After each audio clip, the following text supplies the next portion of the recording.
The world is changing faster than your nervous system can track. Machines are learning, algorithms are watching, screens are shaping how humans think, feel, and choose. And somehow, you have always felt this tension before others named it. You are not afraid of technology. You are uneasy about what gets lost when speed replaces presence. If you are listening to this, there is a reason. Not coincidence, not curiosity alone. You have carried faith in places where logic was worshipped, sensitivity in systems that rewarded numbness, conscience in environments that prized efficiency over soul. And it cost you. You questioned yourself. You wondered if you were outdated, too slow, too soft, too spiritual for a world moving toward code. But hear this now. Your faith was never meant to compete with machines. It was meant to anchor humanity while machines accelerate. In a tech-driven world, belief is no longer about religion. It is about remembrance. Remembering what cannot be automated, what cannot be replicated, what cannot be reduced to data. You have felt the pressure to conform, to optimize yourself, to perform, to brand your identity. Yet something in you resisted. That resistance is not rebellion, it is discernment. You sense when systems monitor behavior, but cannot feel truth. You notice how attention is harvested, how trauma bonds are engineered through endless feedback loops. You see how people become scapegoats for algorithms they do not control. And still, you choose inner alignment. This is why your path has felt lonely, why your anointing did not come with applause, why you were often misunderstood, even dismissed. You were not designed to merge with the machine. You were designed to stand as a witness. Faith, for you, is not blind belief. It is an inner calibration, a compass that still works when maps collapse. And in this era, an era of artificial intelligence and simulated meaning, that compass matters more than ever. Because the future does not need more intelligence alone. It needs wisdom. It needs grounded humans who can hold presence, ethics, and empathy in the middle of exponential change. And that is why you are here. Not to fight technology, not to flee it, but to humanize the world that technology is shaping. Stay with me. The world did not suddenly become this way. It did not wake up one morning and decide to hand power to machines. It happened gradually, quietly, logically, conveniently. At first, it was about saving time, then about increasing efficiency, then about reducing human error, and slowly about replacing the human altogether. You have lived long enough to feel that shift, not intellectually, but somatically. Your nervous system noticed long before your mind could explain it. Things became faster, yet emptier, more connected, yet more isolating. Information exploded while wisdom grew scarce, and inside that landscape, you, a chosen one, entered your battle. Not a dramatic war, no visible enemy, no clear battlefield, just a persistent, subtle knowing that something was off. You stepped into modern systems, corporations, platforms, digital communities, and quickly you sensed the unspoken rules. Those who cannot optimize will be left behind. Those who feel too deeply will be labeled inefficient. Those who ask ethical questions will be seen as obstacles. Human beings became metrics, worth became performance, presence was replaced by visibility. You tried to adapt. You truly did. You learned to speak less, feel less, shrink just enough to survive without becoming a target. But the cost was yourself. There were seasons when you felt watched, not in a paranoid way, but in a constant evaluative way, always measured, always tracked, always under invisible scrutiny, as if monitoring spirits existed, not supernatural beings, but systemic surveillance baked into the architecture of modern life. You were not afraid, but you were exhausted. Exhausted from never fully resting, from never fully exhaling, from performing stability while slowly depleting inside. And relationships changed too.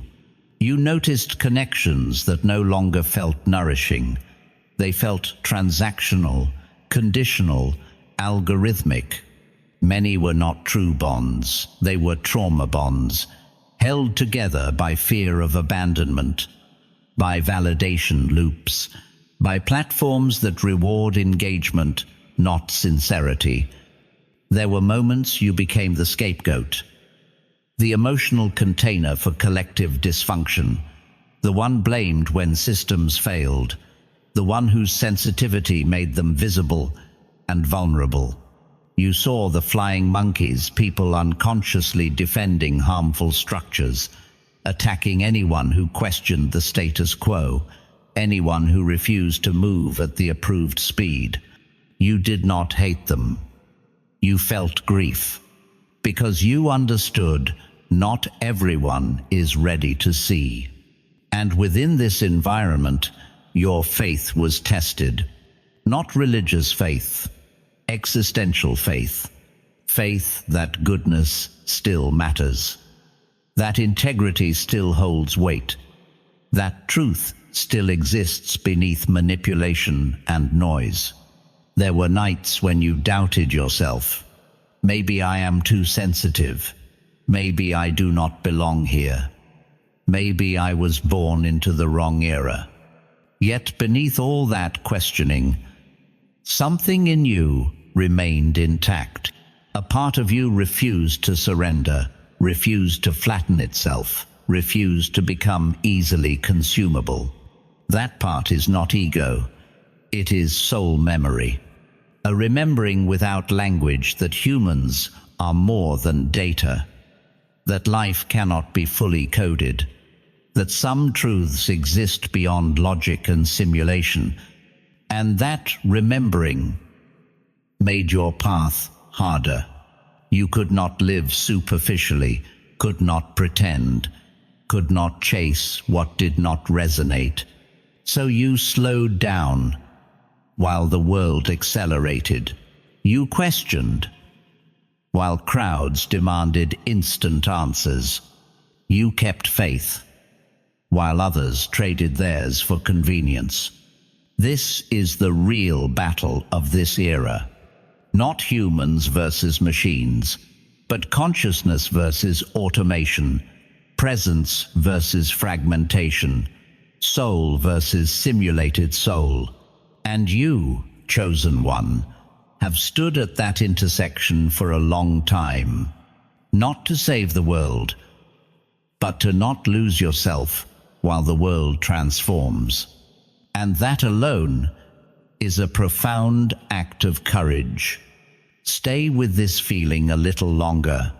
There is a world most people never see, not because it is hidden, but because it requires feeling to perceive it. You have always lived closer to that world. From an early age, you noticed what others overlooked: the tone beneath words, the silence behind smiles, the emotional weather in a room before anything was said. You learned quickly that this sensitivity was not rewarded. So you adapted. You became observant, intuitive, self-regulating. You learned to read energy the way others read instructions. And over time, that gift turned inward. Your inner world became vast, too vast sometimes for your own good. You carry layers, memories stacked on memories, unprocessed emotions quietly archived because there was no safe place to express them. You learned to hold space for others long before anyone held space for you. This is the inner landscape of the chosen one. It is not glamorous. It is not dramatic. It is deep. And depth in a surface-driven world is isolating. You often feel like you are translating yourself, simplifying your thoughts, diluting your truth. Not because you want to lie, but because speaking fully feels like speaking a different language. So you keep much of yourself inside. That is where the fatigue begins. You are not tired because you do too much. You are tired because you feel too much without release. Your nervous system has been on high alert for years, scanning, anticipating, adjusting. You sense shifts before they happen, emotional undercurrents before they surface, conflict before it is named.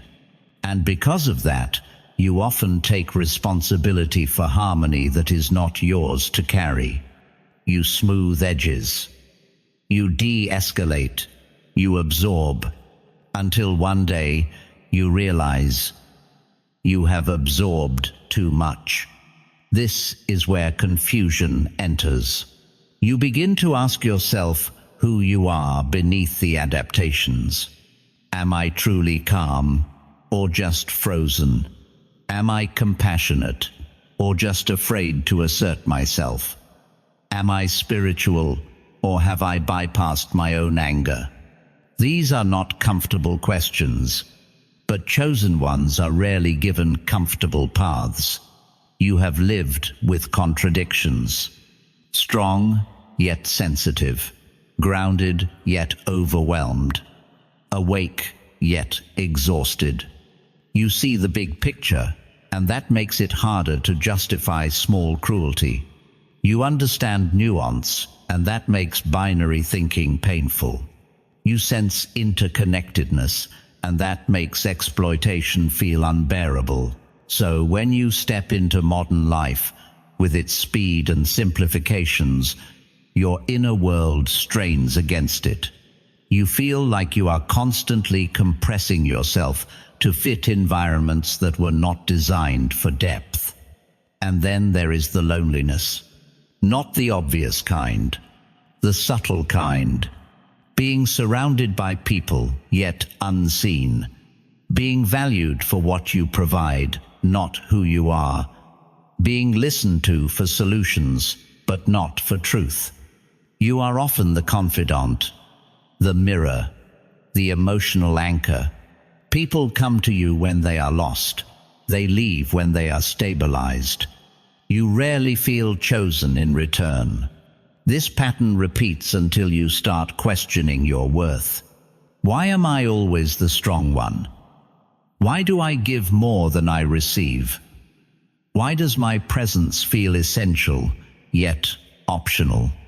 This is where the scapegoat wound forms.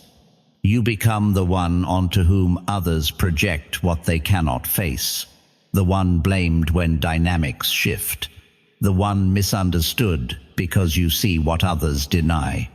And when systems feel threatened by awareness, they often isolate it, not overtly, quietly, through exclusion, through subtle invalidation, through making you feel too much. You internalize this. You begin to police yourself, lower your voice, soften your truth, question your perceptions. And because you are introspective, you assume the fault must be yours. This is where many chosen ones become spiritually confused. You search for meaning, for explanation, for reassurance that your sensitivity is not a flaw. You encounter spiritual language that names your experience. Words like anointing, like starseeds, like calling. Sometimes they resonate, sometimes they inflate, sometimes they distract. The danger is not belief. The danger is bypassing your humanity in search of specialness. Your path is not about being above others. It is about being rooted within yourself. Your inner world is not a sign you are meant to escape reality. It is a sign you are meant to integrate depth into it. Yet, integration is slow.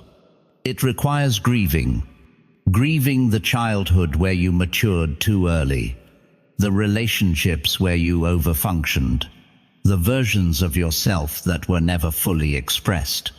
It requires anger, clean anger, the kind that restores boundaries, and that is difficult for you, because you were conditioned to associate anger with danger, with abandonment, with loss of love. So instead, you turned anger inward, into self-doubt, into fatigue, into chronic self-questioning. This is not weakness, it is adaptation. But adaptations that once kept you safe can later keep you small. Your inner world is asking for expansion now. Not expansion outward, but expansion of permission. Permission to feel fully, to say no without justification, to rest without earning it. You are learning that spirituality is not dissociation. It is embodiment. It is being present with discomfort without abandoning yourself. It is allowing grief to move through you instead of intellectualizing it. It is trusting your perception without needing consensus. This is where faith shifts. Faith stops being about endurance, stops being about tolerating pain for meaning. It becomes about alignment, about choosing environments that can hold your depth, about relationships that are reciprocal, about work that does not require you to amputate parts of yourself. This is uncomfortable, because it requires change, and change threatens the identities you survived with. But hear this carefully. Your exhaustion is not a failure, it is a signal. Your loneliness is not a verdict, it is an invitation. Your inner world is not a burden, it is a reservoir of empathy, of insight, of conscience. In a world increasingly shaped by artificial intelligence, your inner intelligence matters. Your capacity to feel context, to sense impact beyond metrics, to hold ethical tension. That is not accidental. You were shaped through struggle because you needed depth to survive it. And now, that depth is becoming relevant in new ways. Not as a savior, not as a martyr, but as a grounded human who knows how to stay present in complexity. You are learning to bring your inner world outward slowly, responsibly, without self-betrayal. This is the maturation of the chosen one, not transcendence, integration. And integration takes patience. So if you feel like you are in between, no longer who you were, not yet who you are becoming, that is not stagnation. That is gestation. Stay here with me. There is a deeper layer beneath everything you have lived, beneath personality, beneath psychology, beneath even the story you tell yourself about who you are. This is the layer most people never consciously enter, not because it is forbidden, but because it requires responsibility. This is where patterns stop being personal and start revealing themselves as energetic, relational, and collective. You have brushed against this layer many times. In moments of sudden clarity, in dreams that felt instructional rather than symbolic, in realizations that arrived whole without linear thinking. You did not imagine those moments, but you also did not need to literalize them. Because this layer does not speak in absolutes, it speaks in metaphors, mirrors, and movements. This is where we decode, not to mystify, but to liberate. For a long time, you sensed that some dynamics repeated no matter where you went. Different people, different environments, same emotional outcomes. You would enter with sincerity, with openness, with a desire to contribute, and slowly, subtly, the same tensions would form. Your voice would become inconvenient, your boundaries would be tested, your sensitivity would be reframed as instability. At first, it looked like coincidence, then like bad luck, eventually, like pattern. This is not because you attract harm. It is because awareness disrupts unconscious systems. When you walk into a space with presence, you become a mirror. And mirrors are uncomfortable for structures built on avoidance. This is where symbolic language, like Jezebel's spirit, has been misused. Not as a demon, not as an external enemy, but as a metaphor for power without accountability, influence without intimacy, control without conscience. Every era has its version. In a tech-driven world, this pattern shows up as charisma divorced from ethics, visibility without depth, authority without self-reflection. And when such patterns sense threat, they do not attack directly. They destabilize. They confuse narratives. They triangulate relationships.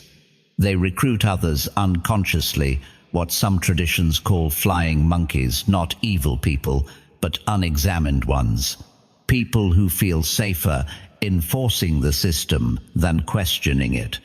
You felt this, not intellectually, energetically. You noticed when truth was punished through subtle means, when clarity was reframed as negativity, when boundaries were labeled aggression. This is not spiritual warfare in a fantastical sense. It is psychological ecology. Systems, whether families, workplaces, or digital platforms, seek equilibrium. And when awareness enters, equilibrium shifts. You were not targeted because you were weak. You were reacted to because you were coherent. This is why your faith matters here. Faith is not belief in protection from harm. It is trust in your perception, even when consensus collapses. In a world increasingly shaped by artificial intelligence, patterns are amplified. Feedback loops tighten. Polarization accelerates. Image replaces substance faster than ever. This creates fertile ground for trauma bonding at scale. People bond over outrage, over shared enemies, over identity fragments. Algorithms reward emotional charge, not emotional truth. And because you are sensitive, you feel this distortion viscerally. You feel how nervous systems are being hijacked, how attention is fragmented, how meaning is simulated. This is exhausting for you, not because you cannot keep up, but because your body refuses to normalize distortion. Your body remembers coherence. This is what some call anointing, not a title, not a destiny, but a responsibility to remain aligned under pressure. Anointing is not elevation. It is weight. It is the weight of discernment. It is why you cannot fully surrender your ethics for success, why shortcuts feel nauseating, why manipulation even when rewarded, costs you internally. You are not here to fight technology. You are here to metabolize its impact on the human psyche, to slow meaning back into circulation, to remind through presence, not preaching, that humans are not interfaces. This is where starseed language sometimes appears, not as literal extraterrestrial identity, but as a poetic way to describe displacement, feeling foreign in dominant systems, remembering values that are not currently rewarded, holding a frequency that does not match the prevailing tempo. The danger is not in the metaphor. The danger is in dissociation. You are not here to escape the world. You are here to inhabit it differently. This is why grounding is essential for you now. Grounding is not numbing. It is integration. It is letting insight move into action, letting boundaries replace tolerance, letting rest replace over-functioning. Your faith matures here. It stops being about enduring dysfunction with grace. It becomes about choosing alignment with courage. You begin to see that not every environment deserves your depth. Not every conflict requires your mediation. Not every invitation is a calling. This is where empowerment replaces martyrdom. You learn to step back without guilt, to disengage without explaining, to observe without absorbing. This is not withdrawal. It is stewardship. Stewardship of your nervous system, of your attention, of your energy. Because what you carry is not infinite. And in this era, scarcity of presence is real.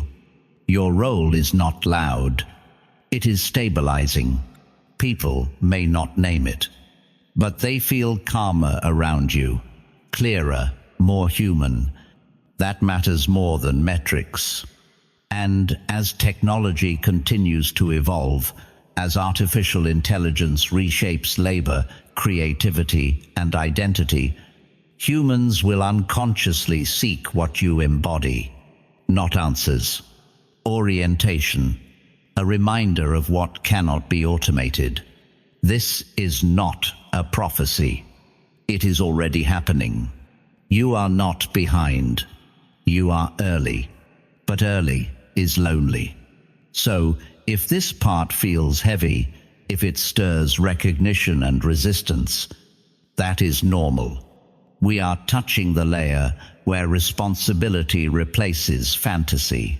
Stay with me. We are not done decoding yet. You may have noticed something subtle as your awareness deepened. The more you understood patterns, the less dramatic they appeared.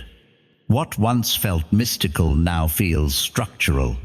What once felt personal now reveals itself as systemic. This is a sign of grounding, not loss of faith.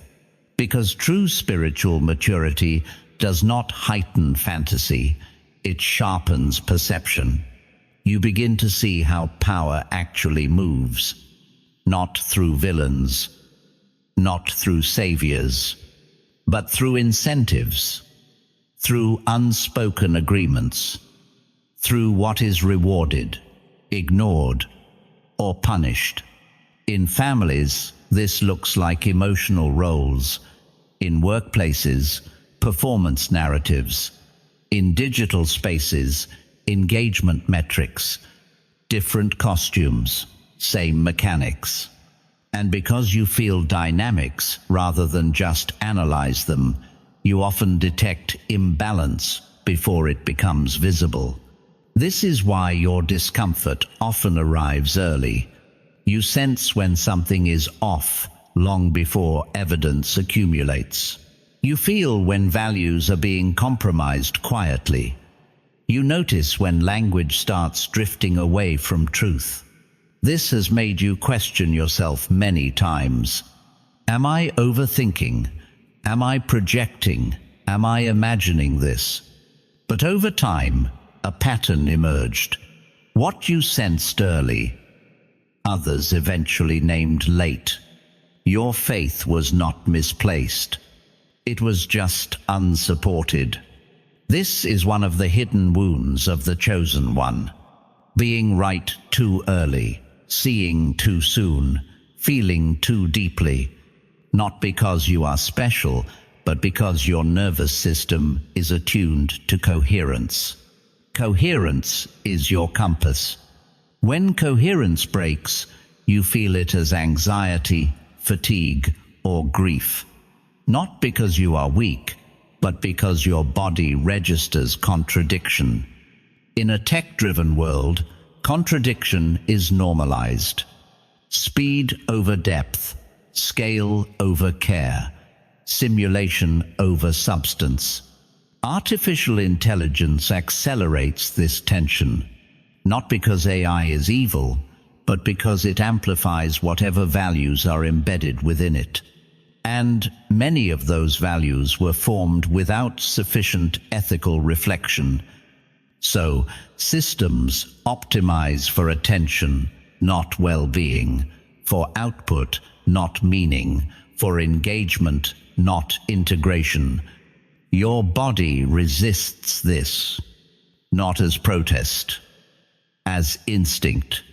This resistance is often mislabeled. You may have been called difficult, too slow, too idealistic. But what you were actually doing was refusing to desensitize. And desensitization is the real threat of this era. Not machines surpassing humans, but humans abandoning their own depth to keep up. This is where faith becomes radical. Not loud faith, not performative belief, but the quiet insistence that being human still matters, that presence still counts, that ethics cannot be outsourced. You may notice that when environments become more automated, your value becomes less obvious but more essential, because what you offer cannot be quantified. You bring context. You bring relational intelligence.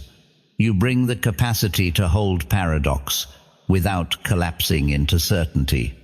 Artificial systems struggle here. They excel at pattern recognition, but they do not feel consequence. They can simulate empathy, but they do not bear responsibility. This is where you come in, not as a controller, not as a supervisor, but as a calibrator, someone who notices when efficiency erodes dignity, when convenience erases consent, when progress forgets people. This role is subtle and often unrecognized, which is why many chosen ones burn out. You give without being replenished. You adapt without being supported. You translate without being understood. This is where boundaries become spiritual practice, not isolation, not withdrawal, but discernment. You are learning that not every system deserves your nervous system. Not every mission is yours to carry. Not every injustice requires your direct intervention.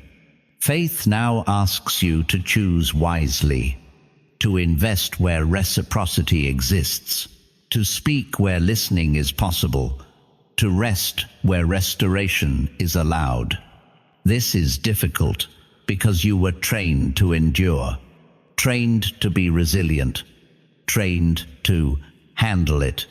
But endurance without replenishment becomes erosion. And erosion, over time, looks like cynicism, numbness, or collapse. You are being invited into a different posture, one of stewardship. Stewardship of your attention, of your empathy, of your inner clarity. This is not selfish. It is necessary, because what you carry is becoming more valuable, not less. As technology advances, more people will lose contact with their own inner signals. They will seek guidance externally, from systems, from trends, from automated authority, and you will feel the pull to help. But helping now requires containment. You cannot save everyone. You cannot explain everything. You cannot carry the collective nervous system. Your faith must include trust in timing. Trust that modeling coherence is more powerful than correcting distortion. Trust that living aligned speaks louder than arguing truth. This is where your role matures. From absorber to anchor, from responder to stabilizer, from silent carrier to conscious participant. You begin to notice that when you slow down, others do too. When you ground yourself, tension eases around you. When you choose clarity over speed, confusion loses momentum. This is influence without force, leadership without domination, and it requires that you stay embodied. Stay connected to your limits. Stay honest about your capacity. Stay willing to disappoint expectations that no longer fit. Faith here is not certainty. It is commitment. Commitment to remain human in systems that reward automation. Commitment to feel grief without outsourcing it to distraction. Commitment to hold ethics even when shortcuts are praised. You are not meant to be pure. You are meant to be present. And presence is disruptive in the most healing way. Because presence cannot be replicated. It cannot be scaled without loss. It cannot be optimized without becoming something else. This is why your existence matters in this era. Not because you are chosen above others, but because you chose again and again not to abandon yourself. And that choice has shaped you into someone who can stand in complexity without disappearing. We are still inside the decoding. There is more clarity coming. Stay with me. There is another realization that often arrives quietly, not as insight, but as relief. You begin to notice that the pressure to explain yourself is loosening. You no longer feel the same urgency to convince others of what you sense. You are less compelled to translate every intuition into logic, less driven to defend your boundaries with long justifications. This is not because you stopped caring. It is because you started trusting yourself. For much of your life, your clarity depended on external confirmation. Not because you were weak, but because you were surrounded by systems that dismissed inner knowing. So you learned to over-articulate, to over-prepare, to gather evidence for things your body already knew. That phase is ending. You are realizing that coherence does not require consensus. Truth does not always announce itself loudly. Sometimes it simply remains steady while everything else fluctuates. This steadiness is becoming your anchor, and with it comes a different kind of power. Not the power to persuade, but the power to disengage. You are learning when to step back, when to stop explaining, when silence is not avoidance, but alignment. This is difficult for chosen ones, because you were conditioned to believe that withdrawal equals abandonment, that stepping back equals failure, that rest must be earned through usefulness. But those beliefs were formed in survival contexts. They do not belong to your next chapter. In this chapter, your nervous system is no longer meant to be a public resource. Your empathy is no longer meant to be endlessly accessible. Your insight is no longer meant to be given without discernment. This is not hardness. It is maturation. As artificial intelligence continues to evolve, This distinction becomes crucial because the world is moving toward constant availability, always on, always responsive, always measurable. And you are learning to be selectively present. Presence, for you, is no longer something you perform, it is something you protect. You are noticing how quickly systems, human or technological, consume whatever is consistently available, and you are choosing not to be consumed. This choice may feel uncomfortable. It may even feel selfish at first, but it is not. It is ethical, because depletion helps no one. A dysregulated empath does not heal systems. An exhausted witness does not restore integrity. A burned-out conscience does not guide progress. You are learning that sustainability is spiritual. That longevity matters more than intensity. That pacing is wisdom. This is where many chosen ones misunderstand their calling. They believe their role is to endure indefinitely, to absorb endlessly, to sacrifice until transformation occurs. But sacrifice without regeneration becomes distortion. It creates resentment. It creates martyrdom. It creates spiritualized self-neglect. You are being invited out of that pattern. Your faith is evolving from self-erasure into self-respect. And this shift changes how you relate to everything. To work, to relationships, to technology, to purpose. You begin asking different questions. Not, how much can I give? But what is mine to give? Not, how do I prove my value? But, where is my presence truly useful? Not, how do I help everyone? But, where does my integrity stay intact? These questions are grounding. They pull you out of fantasy and into stewardship. You start noticing that some environments never intended to support depth. They were built for output, for scale, for speed, and you forgive yourself for struggling in them. You stop pathologizing your discomfort. You realize that sensitivity in an insensitive system is not pathology. It is feedback. Your body was telling you the truth all along. This reframes your past. You see that moments you labeled as failure were actually moments of refusal. Refusal to numb. Refusal to conform completely. Refusal to betray your inner compass. That refusal protected something essential, even when it cost you. And now, that protection is bearing fruit. You are less reactive, less pulled into other people's urgency, less destabilized by noise. You still feel deeply, but you no longer feel obligated to respond to everything you feel. This is regulation. This is sovereignty.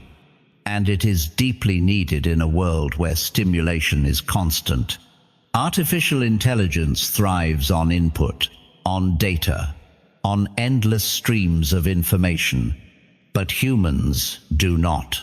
Humans require integration. They require pauses.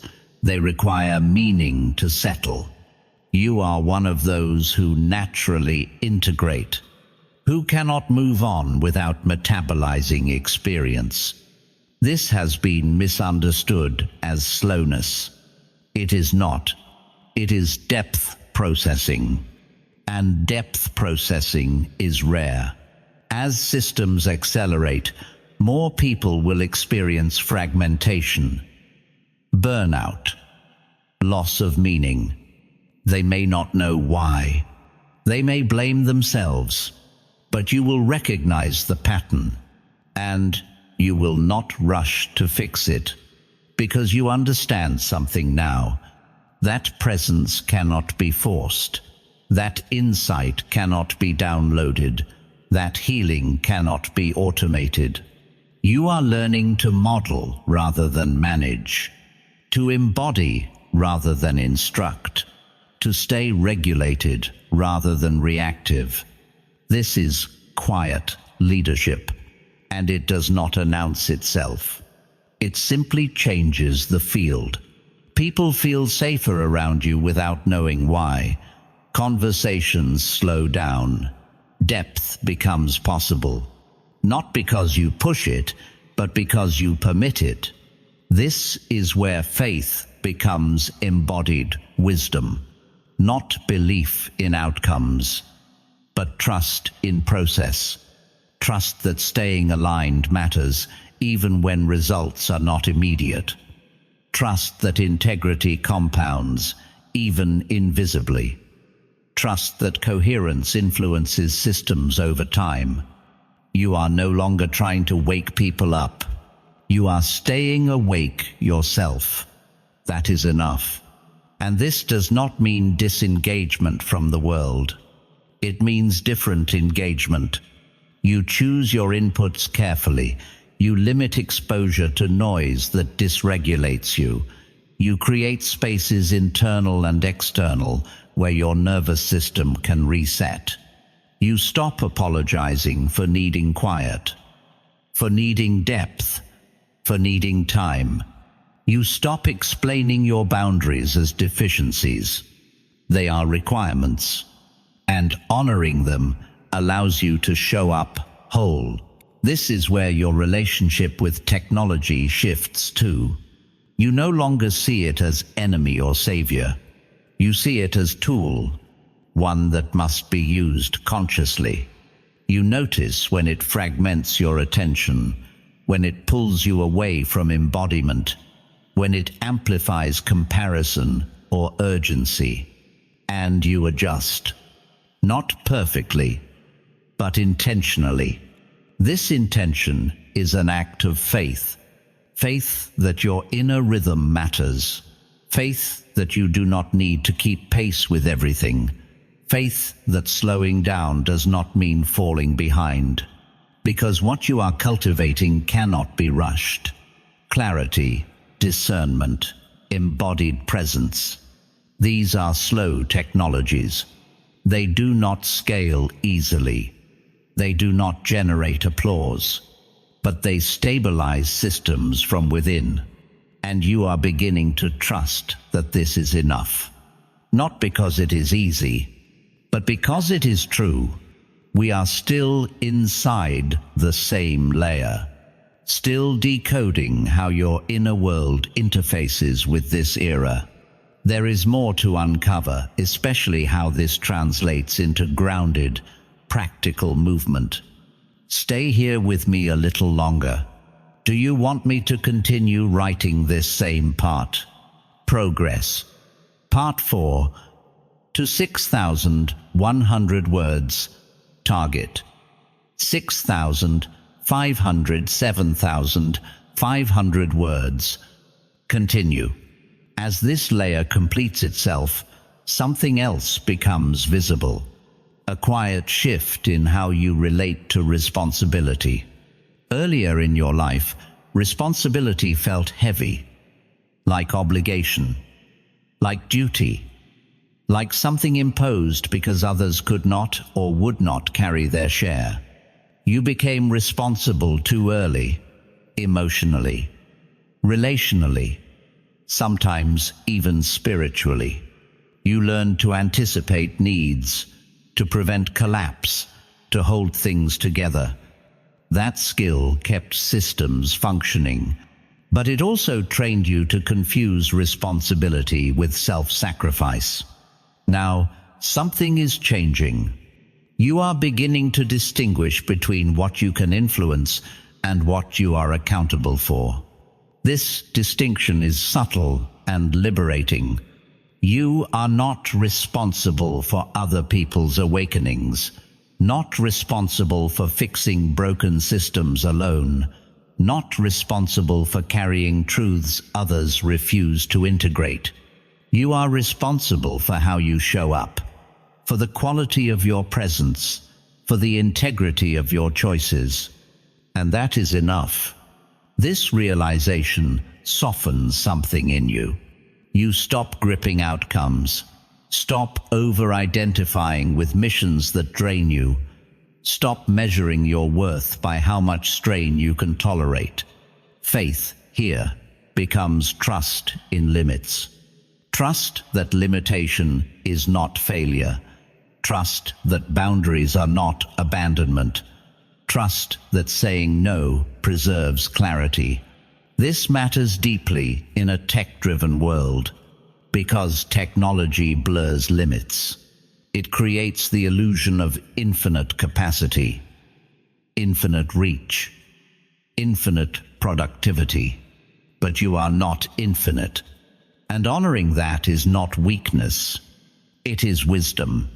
You begin to see that many crises of this era are not technological at their core. They are relational, nervous system based, rooted in disconnection from embodiment. No amount of intelligence can replace regulation. No algorithm can substitute for conscience. No simulation can replicate lived presence. And you, through your sensitivity, your slowness, your depth, carry lived presence. That is your contribution, not loudly, not heroically, but steadily. You may never be celebrated for it. You may rarely be recognized. But recognition was never the point. Stability is. Orientation is. You are someone who remembers what groundedness feels like in an era that keeps forgetting. And that remembrance is not abstract. It shapes how you work, how you listen, how you pace yourself, how you respond instead of react. It shapes how you engage with machines without becoming one. This is the final insight of this layer. You are not here to oppose the future. You are here to humanize it from the inside, through choices that look small, through pauses that feel inconvenient, through integrity that does not announce itself. That is not passive. It is profoundly active, because it resists the most dangerous trend of all, the quiet normalization of disembodiment. And you refuse that. Not angrily, not fearfully, but faithfully. You stay connected to breath, to sensation, to inner truth.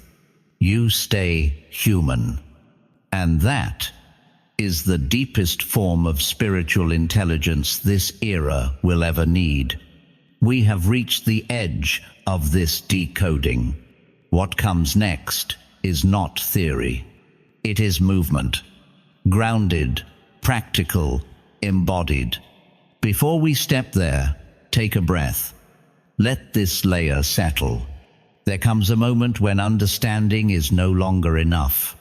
Not because understanding failed, but because it has done its job. It has clarified. It has softened self-blame.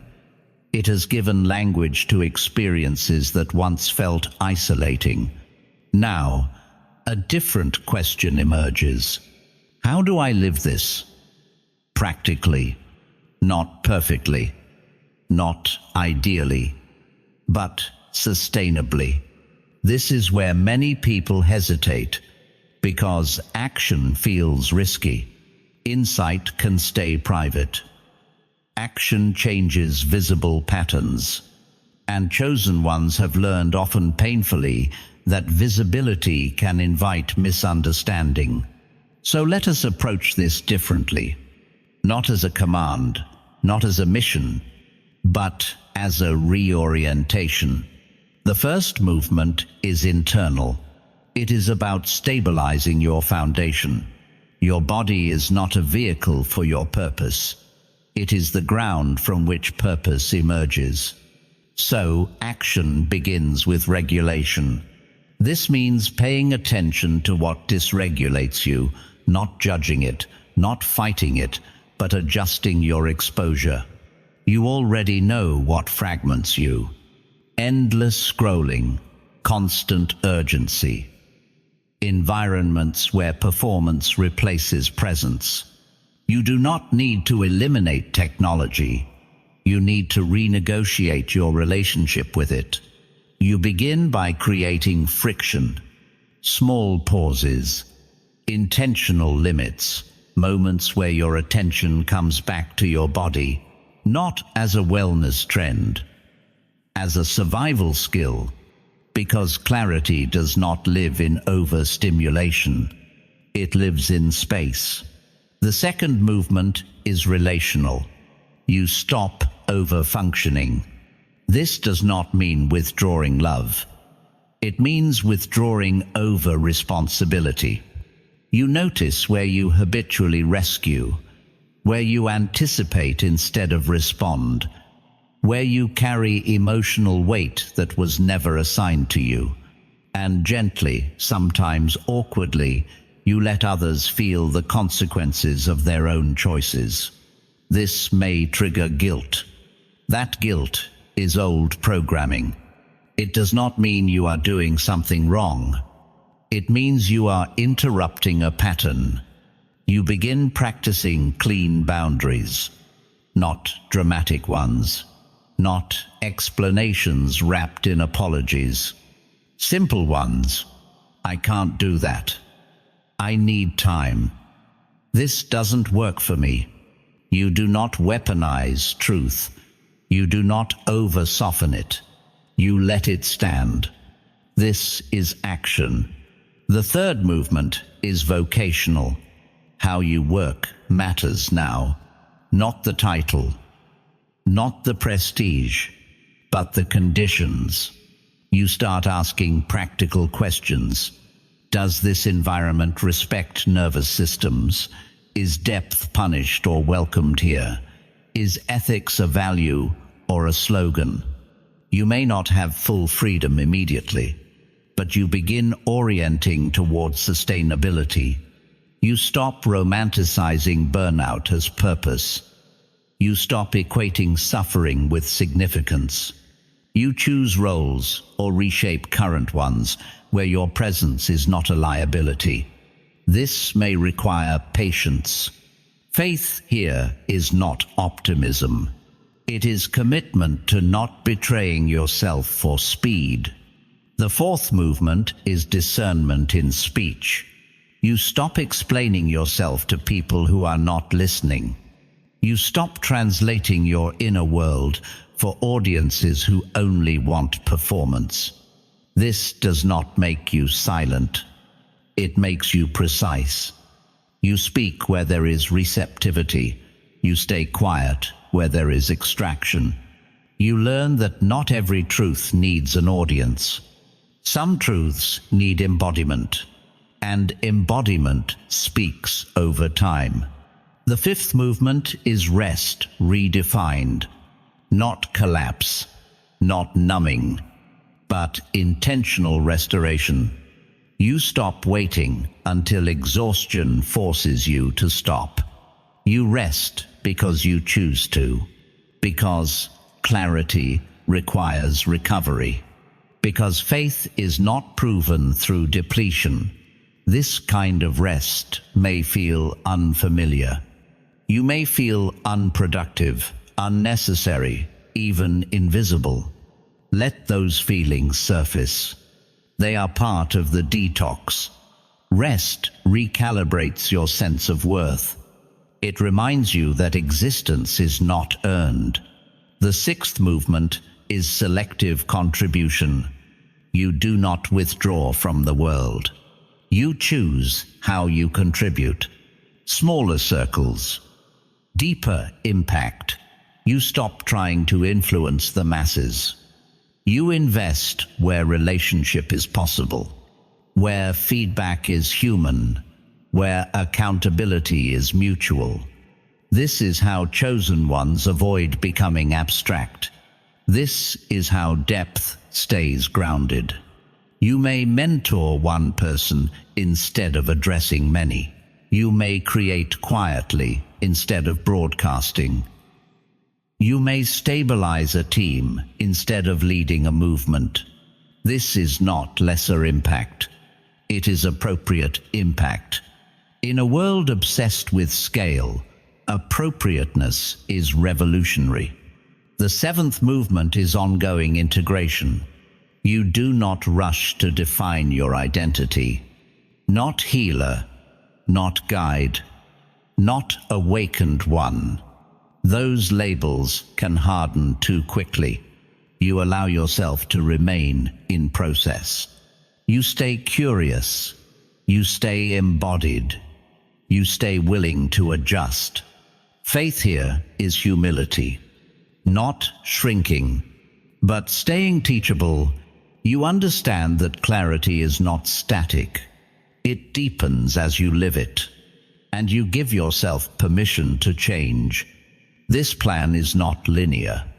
You will circle back, revisit boundaries, renegotiate rest, reassess contribution. That is not regression. That is regulation. The goal is not mastery. The goal is coherence. To live in a way where your inner world and outer actions are no longer in conflict. Where technology is used, not absorbed. Where relationships are mutual, not draining. Where purpose is expressed, not performed. This is how you move forward. Quietly, deliberately, without abandoning yourself. And notice this. Nothing here requires you to be extraordinary. It requires you to be honest. Honest about capacity. Honest about limits. Honest about what alignment actually costs. This honesty is your offering. In a world racing toward automation, you choose presence. In a culture addicted to speed, you choose pacing. In systems built on extraction, you choose stewardship. This is not resistance. It is leadership by example. And it will not always feel rewarding, but it will feel true, which means you will be able to live with yourself. That is the foundation of any real contribution. We have moved from understanding to embodiment to action. What remains now is integration and closure, a remembering of why this path matters. Not abstractly, but personally. Take a moment. Feel where this lands. There is a quiet truth that only becomes clear at the end of a long passage. Not at the beginning, not in the middle. Only after you have walked through confusion, fatigue, clarity, and choice. That truth is this. You were never meant to disappear into this world, nor to stand above it. You were meant to remain yourself inside it. In a time when intelligence is accelerating faster than wisdom, when machines can generate answers but not conscience, when speed is rewarded more than presence, your existence is not accidental. Your faith was not a coping mechanism. It was a stabilizing force. Not faith as belief. Faith as orientation, an inner agreement to stay aligned even when alignment was inconvenient, even when it was lonely, even when it slowed you down. You stayed human in places that rewarded numbness. You stayed sensitive in systems that required desensitization. You stayed reflective in a culture addicted to reaction. That choice shaped you, quietly, irreversibly. And now, the world is beginning to feel the cost of everything you resisted becoming. Burnout is everywhere. Fragmentation is normalized. Meaning is outsourced to systems that cannot feel. People are not lost because they lack information. They are lost because they lack orientation. And orientation cannot be coded. It must be embodied. This is why your presence matters more than your output, your integrity more than your visibility, your pacing more than your reach. You are not here to compete with technology. You are here to contextualize it, to remind, simply by how you live, that humans are not problems to be optimized. They are beings to be met. And this does not require perfection. You will still struggle, still doubt, still feel the pull of old patterns. Faith does not eliminate uncertainty. It gives you somewhere to stand inside it. So, when the world feels overwhelming, you return to the basics: breath, body, boundary, choice. You remember that you are allowed to move slowly, allowed to say no, allowed to change direction. You remember that not every call is yours to answer. Not every crisis requires your nervous system. Not every future needs your sacrifice. Your task is simpler and harder than that: to stay aligned, to stay present, to stay human. And when you do that, something subtle happens. You give others permission to do the same, not through words, through coherence, through the calm in your voice, through the steadiness of your attention, through the way you do not abandon yourself, even when the world pressures you to. This is how change actually spreads. Not virally, relationally. One regulated nervous system at a time. One grounded choice at a time. One human presence in the middle of accelerating systems. If you are listening to this, and something inside you feels recognized, not flattered, recognized, then trust that. That recognition is not ego. It is resonance. And resonance is how you know you are standing where you are meant to stand. You do not need to rush forward. You do not need to prove anything. Just keep choosing alignment over approval, presence over performance, faith over fear. And if this message helped you feel less alone, more oriented, more grounded in who you are, then stay connected, not out of dependency, out of resonance. Let this be a place you return to when the noise gets loud and the pace feels inhuman. You are not behind. You are not broken. You are early, and you are needed exactly as you are. If this resonated, stay with the channel. Return when you need grounding. This space exists for those who choose presence in an automated age.